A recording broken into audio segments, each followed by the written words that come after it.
রংপুরের পীরগঞ্জ উপজেলার ৫ নং মদনখালী ইউনিয়নের ৭ নং ওয়ার্ডের খয়ারবাড়ি শ্যামপুরে কৃষি জমিতে কাজ করার সময় কৃষক নিজাম উদ্দিনের উপর হামলা চালায় অত্র এলাকার সবুজ ও তার বাড়ি। বেলাল আমার কুল ফেলে দেওয়ার পর রড দিয়ে আসি বাড়ি মারি আমার রড দাঁত একটা ভাঙি ফেল দিচ্ছে দুইটে। তারপরে বিপ্লবে আসি আমার এই বুকুতে একটা বাড়ি মারছে। আল্লাজুল বেটা সাহস বা লাবুক ওরা যে আমার ছোটো ছেলেটা কাজ হলো আমার স্ত্রী মালাই টলাগুলো মানে নিচে লাঠি। মানে কারা মারলো কারা? ওই যে বাবলু আরিফুল। কি করে ওনারা, কি করে? ওরা কৃষি কাজ করে, রাজমিস্ত্রিগিরি করে। আপনাকে মারলো কেন, কি জন্য মারলো? ওই যে পাশের জমি পেলে ওরা পায়। হ্যাঁ, তো সেটা আলটা কে যেন ঢলাছে আমার দোষী করছে। মানে আপনি কি আবাদি কাজ করতেছেন?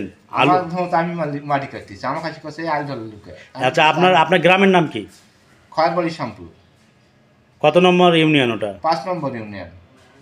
আপনি জমিতে কাজ করতেছেন, ইতিমধ্যে এরা আসি আপনার উপর হামলা চালাইছে। আমার বাড়ি দেখে তাকে মারছে, আমার ছেলেকেও মারছে। আমার উপজেলার নাম কি? উপজেলা পীরগঞ্জ। থানায় কি অভিযোগ দিছেন? হ্যাঁ, থানায় অভিযোগ দেওয়া আছে।